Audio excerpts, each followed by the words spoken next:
Hey everyone, you're live with Necee. I am your host, Opal Bailey, and this segment on caregiving will continue for another week. And I have a special guest with me. His name is Michael, and Michael will come on and share about his struggles and his experiences as well as a caregiver, as well as being cared for. So, good morning, Michael. Good morning. How are you today? Good. Say, listen, I want to go ahead and jump right in, okay? Do you mind? Sure. Okay. Tell us, how did you begin to become a caregiver? It wasn't by design. No. It's something that just kind of happened. As Sarah's health got to the point it got to, I just, I thought that's what I was expected to do as a husband. So can you explain a little bit more on what happened with when you and Sarah got married? Sure. Sarah, through her life, has had autoimmune issues. But when we got married, her health noticeably went downhill. And after a while, we had to move in with her parents, and it was the fall of, I think around 2-3 years ago. It's all blurs in the world of caregiving. That we were sitting down and watching a movie, and she started to have a seizure. And that's when it got worse, where she started to have multiple seizures. Beforehand, when we were living on our own, I noticed things like she started to walk funky and sometimes fall on the kitchen floor, and I had to pick her up and carry her to the couch and spend time with her and take care of her. And that's when I still had a job, so it was very difficult at that time. And what's been helpful is being able to be around her more, taking care of her needs. So it's just something that kind of happened. I remember some family said, it's like your vows were tested right away. Mm. So I thought about the good things to look forward to when we got married. I didn't think about the hard parts. Oh. Well, I'm sure that you didn't expect any difficulties, in the first stages of your marriage and everything. So it's definitely explainable on the shock, I'm sure, that you've experienced. Yes. So, yes. Yeah. So can you just share, how did you handle it mentally and emotionally through this time? Well, to be honest, a big part of it is my faith. If I didn't have my relationship with Christ, I don't know how I would have handled it. It's been difficult, but I've been often reminded of how he cares so much. One of his names is Emmanuel, God with us. Mm-hmm. And so I look to him for strength and everything I need in that sense.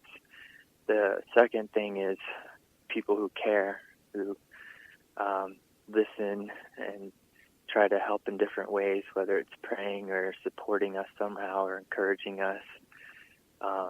So that's helped a lot because, as a quote goes, no man's an island. Mm-hmm. Mm-hmm. So those are two things that really helped me. And another one is just really hoping someday everything will make sense. Someday, hopefully, there will be us to step out of this into a better light. Mm-hmm. I do understand what you're going through, and it's dealing with the situation that you didn't expect, and you're like put in it. Because it was similar with me and my daughter. Didn't expect for her to be as sick as she was, and I was put in it as well. And it seemed like when we are in those times, that's really see how strong we are. So do you feel like you're stronger now than you were before?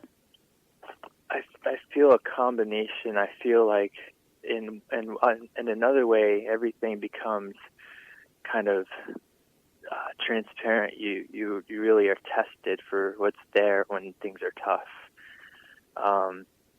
And I know how weak I am without God. And so in that sense, I see how strong I am in Him. And I also feel like certain things I went through in my past helped me kind of prepare me for this moment. So I can look back on things from my past and know that those things made sense to build the character I needed to be for where I'm at now. That's good that you see that your own personal life or your own personal issues have played a part in you becoming the person that you are, when so many of us or so many people believe that, they look down on the things that they've been through because it might have been a rough time or, a hard time for them to deal with.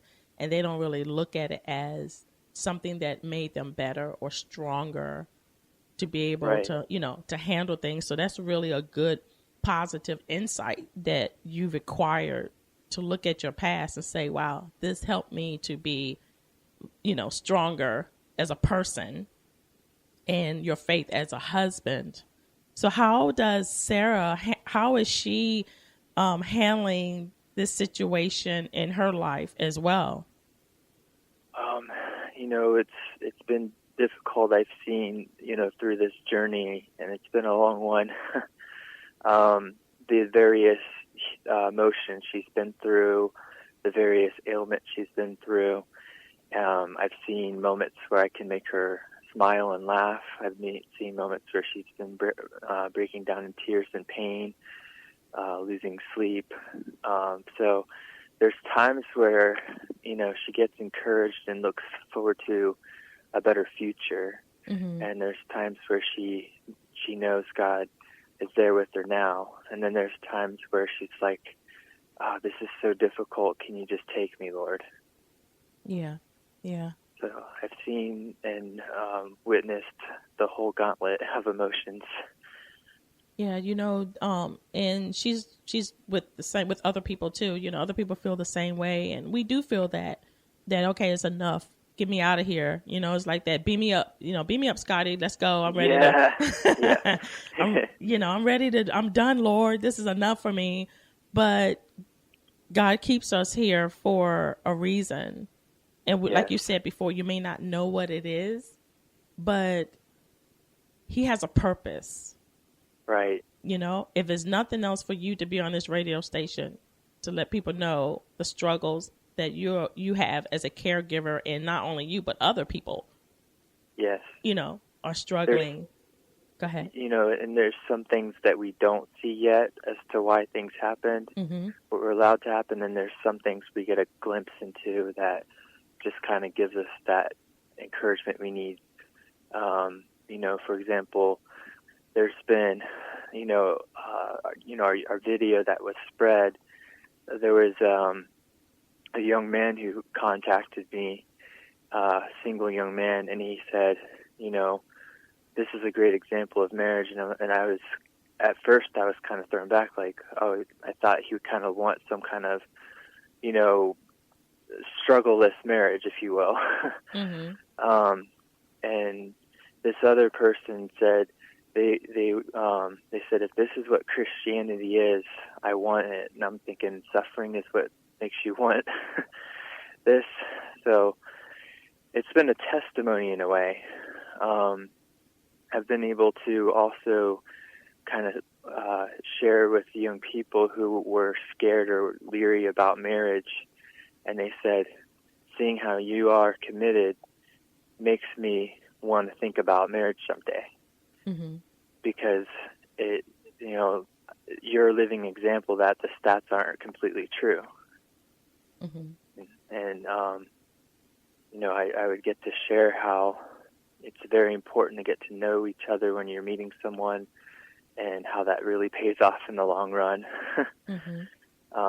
Really know, this is who I am, type of thing.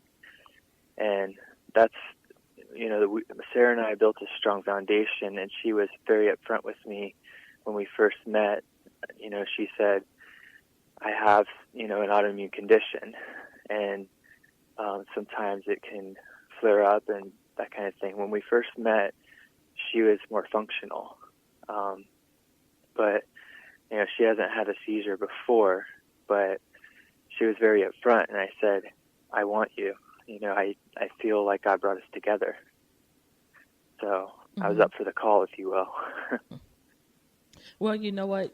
Just listening to you, and of course we've talked before and heard your story, that you're definitely equipped to be with Sarah for the time for what's going on in y'all lives. Because you know what, Michael, so many people that I've talked to and couples I've counseled as well, they have some of them would just get up and leave through the struggle.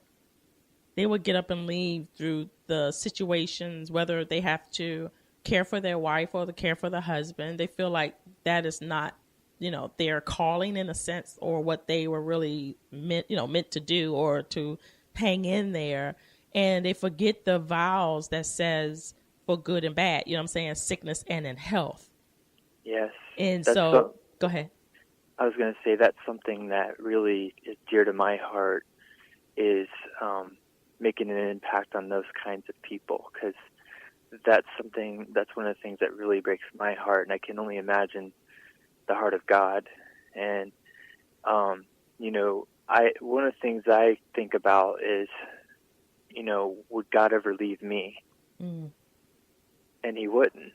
He would never leave me or forsake me, so why would I do that to my wife or anyone else I love, for that matter? Well, I think I'm sorry, I didn't mean to interrupt. Oh, it's okay. And I was going to say, I've told people he's the ultimate caregiver. So, he helps me through that. And I just think if I can give hope to some young individuals, or anyone for that matter, thinking of getting into a relationship, one of the things I would want to say to some young people, at first I would say it, but I would explain it. I'd say, if you're thinking about getting married, don't. But I would say, just kidding. I don't mean literally don't. I mean, really think through what you're doing. Take it seriously. Don't, when things are rough, don't leave someone. How many times that people would say, oh, Sarah's lucky, you're still with her. And I'm thinking, why is that? I actually didn't take it the right way, because I was like, that shouldn't even be a thing. That should be how things are in marriage, that whenever something happens, you stick it out. It shouldn't be, I shouldn't be the abnormal person. It should be a normal thing to stick it out, to love through sickness and in health. Well, see, you're an example to many people that somehow, for some reason or another, they don't have the faith, and two, they don't have the love and the perception that God gave you, because you've turned it from being outward to what you wanted to inward, and saying, God, you wouldn't leave me. You're the ultimate caregiver. So you had a different perspective. You see what I'm saying? Yeah. And so he's allowed you to see Sarah through his eyes. And so by doing that, you see the love of God and how God loves us, even in the worst situations and stuff. But you did mention that he's a caregiver to you. How has God supported you, and who are the support system that you have in your life during this situation? God has, in the sense of, he has those little gentle reminders or whispers, or you hear him speak through the word or a song, or, and one of the things he was telling me is, rest in me. It's okay to do that. Another is, we overlook the emotions. Sure, emotions shouldn't rule our lives, but we're not supposed to ignore them. They're there for a reason. And, he was making sure I was okay, if you will. And he would kind of send me little reminders like, you're not on your own. I'm not letting you drown, that kind of thing. And another is a while back before we shared the video, I really prayed, and I said, Lord, you own the cattle on 1,000 hills. And I said, I trust you. Before a penny is donated, I know that you can help us and you can multiply. And he told me it would be through the help of people that he would work, and that's how he's done it a lot in history.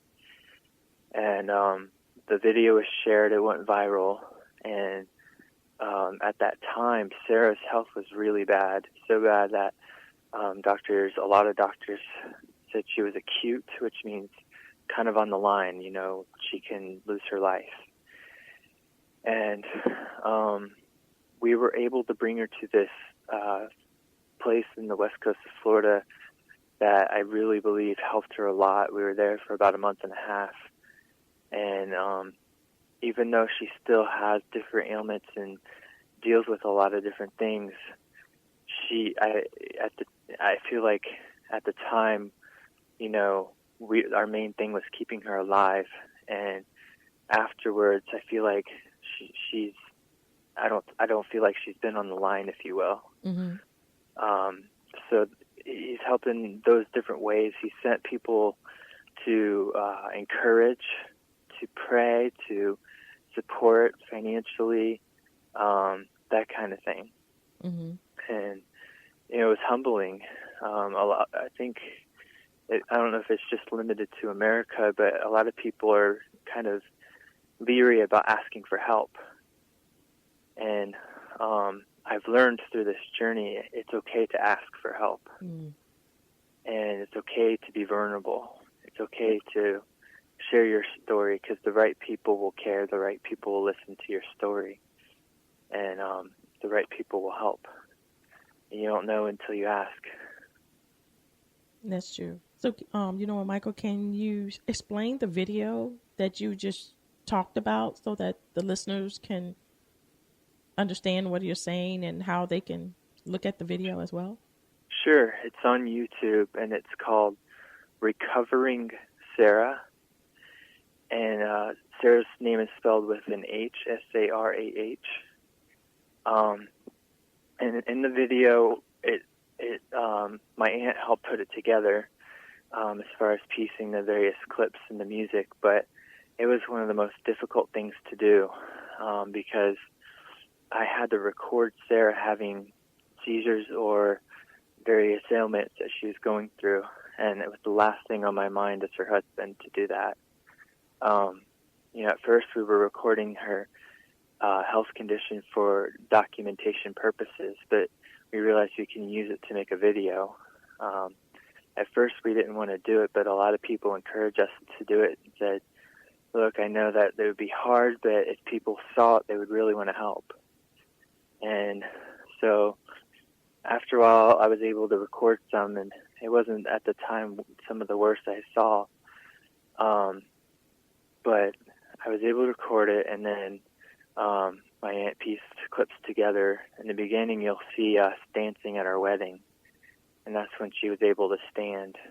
And then it goes into kind of her background story that leads up to where she is. That wasn't just all of a sudden as far as her health condition. It's just that it was all of a sudden that she got seizures and stuff and ended up in a wheelchair. So it kind of shows some of her condition, and it has a song that really we feel like is a powerful song that really touched our souls by a band called 10th Avenue North. And, that's what, and at the end it shows us dancing again, kind of the hope of, can we get there again? And, I'll be honest, it's seeing her go through that and feeling like I could almost lose her at the time, really, I don't know. It was just really hard to see. And I remember praying so hard to God one time at that time and saying, Lord, I know, you're ultimately sovereign and your will be your will, but if it's okay, please don't let her, don't let this be it. I really need her.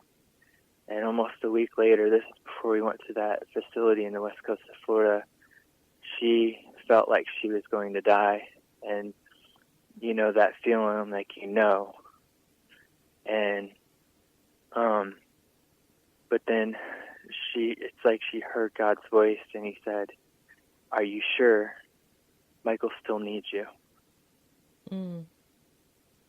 So that was a really, really, really hard time at that time. And I was only getting around 3 hours of sleep because throughout the whole night she would be awake, crying in pain and stuff, and I'd be taking care of her various needs. And it was humbling for her too. I had to help bathe her. I had to, everything you could think of that, what you do as a caregiver. And so it was humbling in that way, but it was different because I wasn't fully thinking about everything. I was just thinking that we need to get her better. We need to, first it was that we need to save her life. Mm-hmm. Then it was, we need to get her better. That was the main things on my mind. I wasn't thinking about anything else. And if I could give advice to any caregivers, especially the ones who take care of their loved ones or spouse, it's keep doing that. Loving on them with your all, but make sure you take care of yourself too. It's not selfish to make sure you're healthy so you can be healthy enough to take care of your spouse or your loved one. That's something I wasn't doing at the time, and I was barely eating because I was so focused on helping with everything with her and,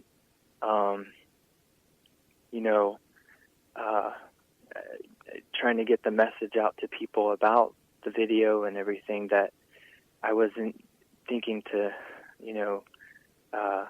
feed myself. Mm-hmm.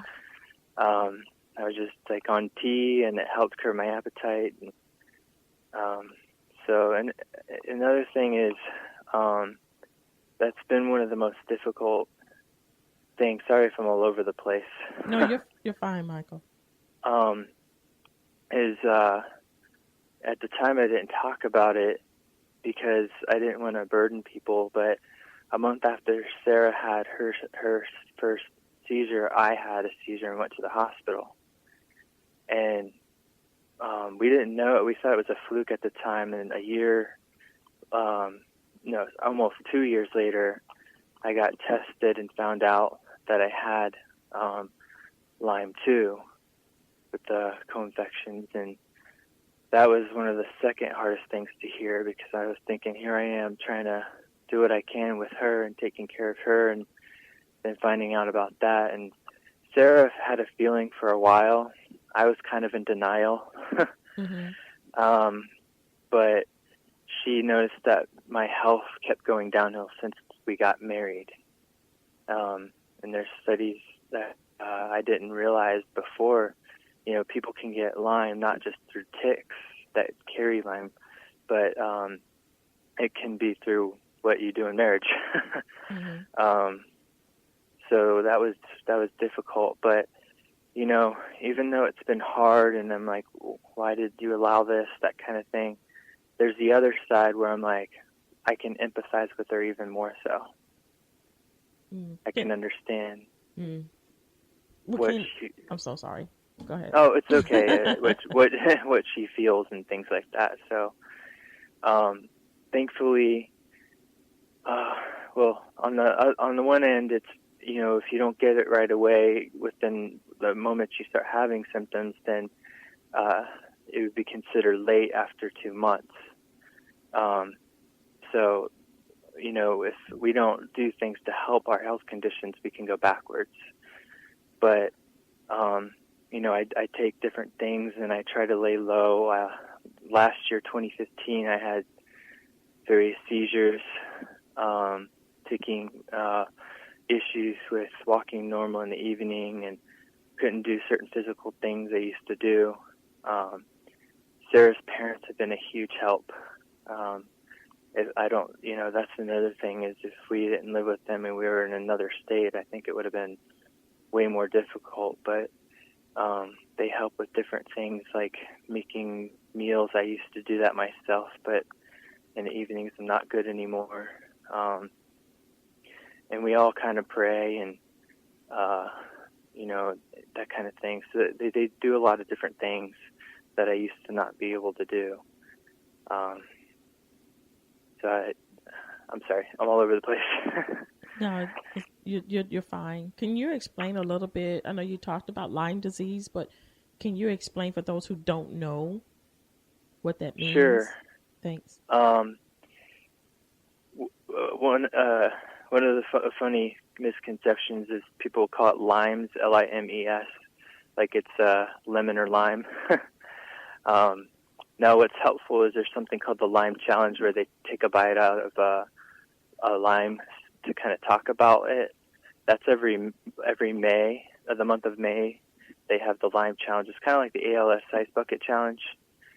So Lyme is a super bacteria that has various forms.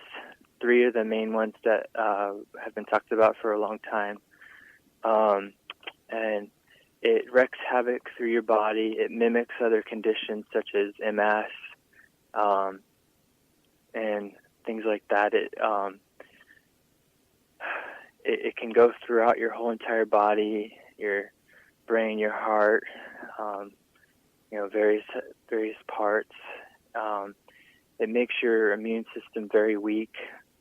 And usually what people don't know is Lyme usually comes with something called co-infections, which is multiple different infections, other bacterial infections such as Babesia bartonella, and there's viruses, because your system's so weak, and ticks carry that.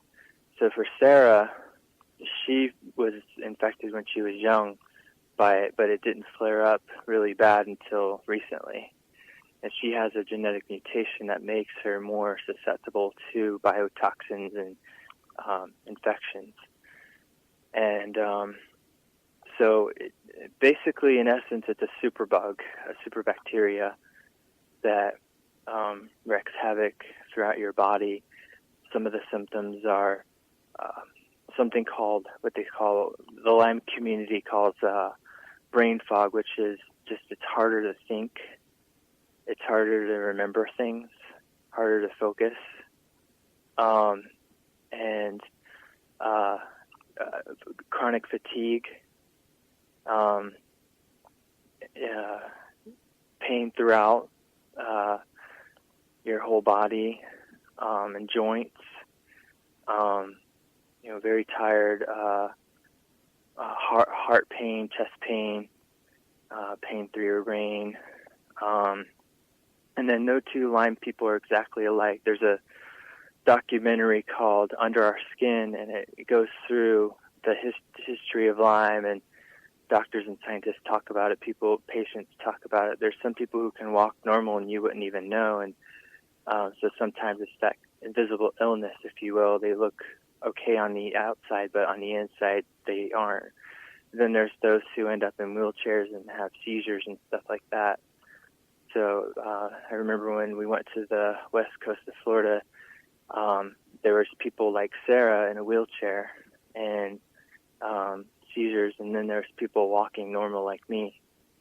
And I would, if I saw them just walking every day, I wouldn't know. But they would talk about the pain and the hard, that was hard to focus. Some of them lost their jobs because they couldn't function normally at their job. That kind of thing.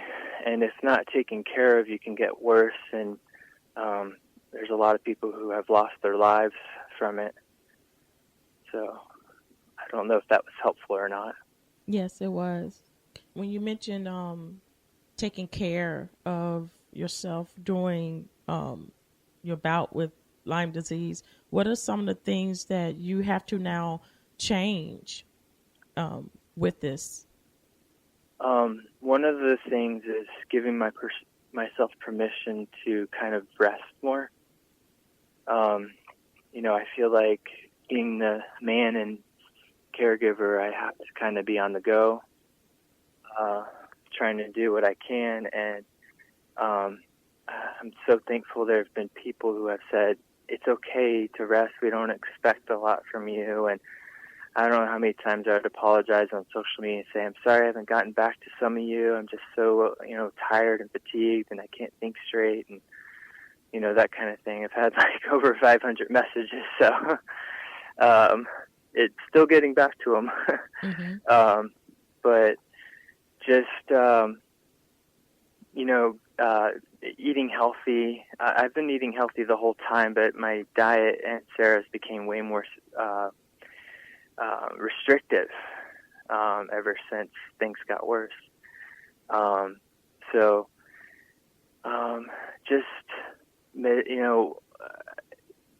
Just laying low, not trying to stay off my feet for the most part. When I'm on my feet too long, when I try to do too much, I end up paying for it, and end up feeling like I need to lay down for days.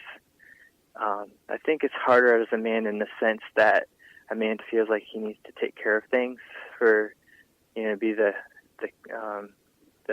breadwinner, Mm-hmm. that kind of thing. So,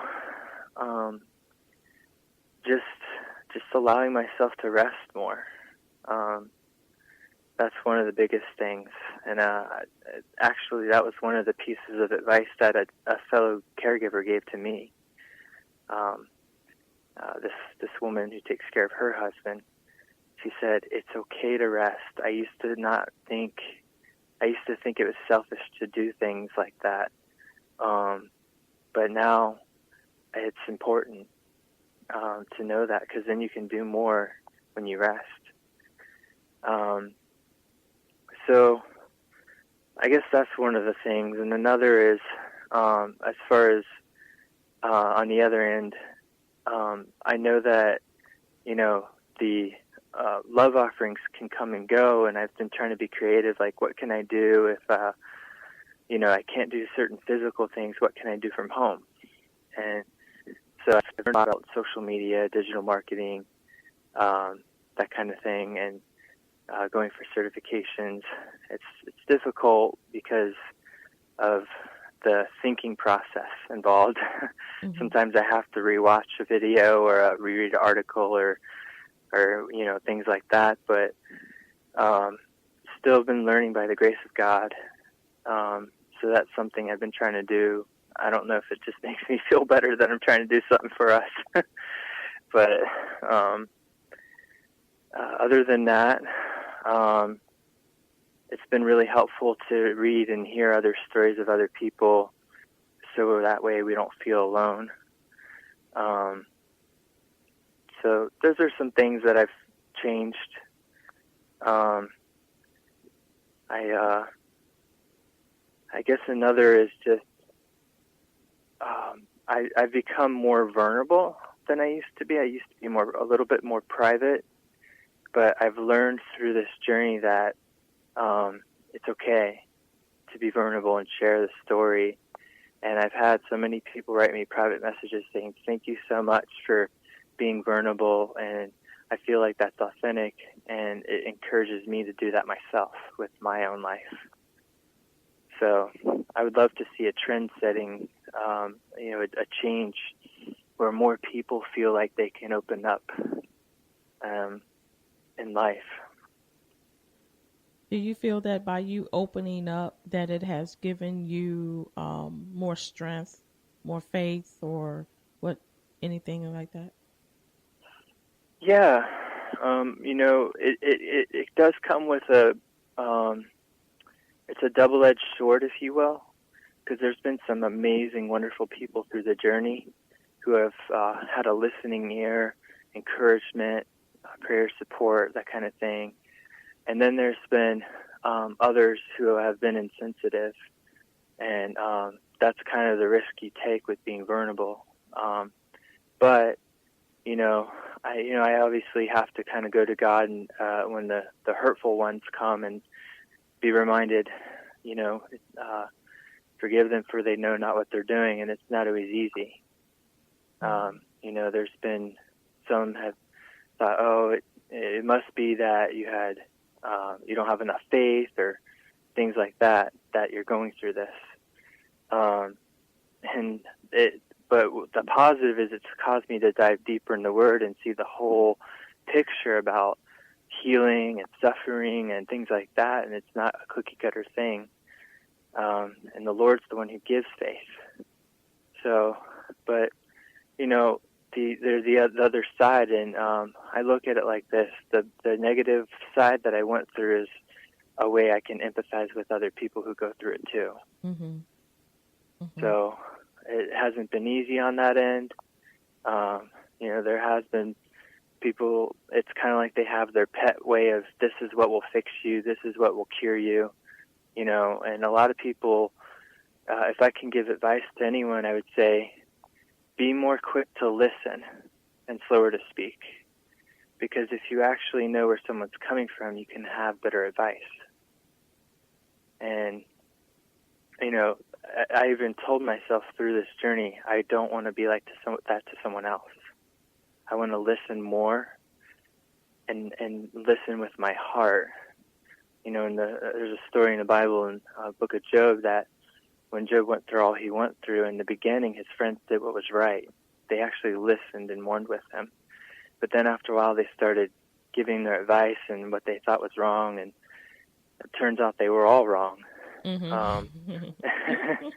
And they had to be, God said, you better basically hope that Job prays for you. So through this journey, I thought one of the most powerful things that people surrounding someone, whether it's a caregiver or the one they're caring for, or both, is listen. Listen to their heart. Listen to their story. Listen more than you speak. And when you speak, choose wisely. Mm. So, Michael, what are some immediate needs that you have? One of them would be, as a family unit, we're looking for a safer home in the Palm Bay area that's kind of close to where my mother-in-law works, within the budget, and her personal budget is $850 a month, but she can go up to around $1,000 a month for a rental, a house rental. So that would be one of them, just finding a safer home so we can get a little bit better from the mold environment. Others, if anyone feels led to help with, a gift certificate or something to the health food store, that would help. And, that someday in the future, if people could just keep their eyes out, Sarah and I try to get better. We've heard the Southwest United States is really good for people like us with our health condition, low chance for mold and Lyme-carrying ticks. So one of the places we heard of is Arizona, and you never know, somebody might know somebody or something like that out there. And I would say one of the last things is not just praying for healing for the Lyme, but, Sarah has other ailments too. I just didn't want to overwhelm people talking about all the different conditions she has. So just the overall prayer for healing for those who do believe in prayer. And if people want to go to our website, it's inkblotsofanidealist.com. That's www.inkblotsofanidealist.com, inkblotsofanidealist.com, and they could find a tab at the top called Our Story, and it shows kind of the journey that we've been on. They could contact us through there. You mentioned a gift card from a health store. What kind of health store? There's a chain of health food stores in Brevard County called Paradise. Okay. Paradise, Paradise. And that's where we get most of our food because of our restrictions and sensitivities. Another thing is recently our washer machine broke down. So if anyone could keep their eye out for a washer machine. And we could definitely use a car, too. The family only has one, and my mother-in-law uses it for work, but it'd be nice to be able to, bring Sarah out and that kind of thing when she has better moments. Okay, so you mainly would like a home one that's more safer, which has a washer and dryer, nice neighborhood, and I just wanted to explain that part because you don't want the washer where you are now. Yeah. So definitely, thank you so much, Michael, for coming on and sharing your life story. I know it wasn't easy, but I really appreciate that. Thank you, listeners, for tuning in to Live with Necee. I am your host, Opal Bailey. Have a blessed day. God bless.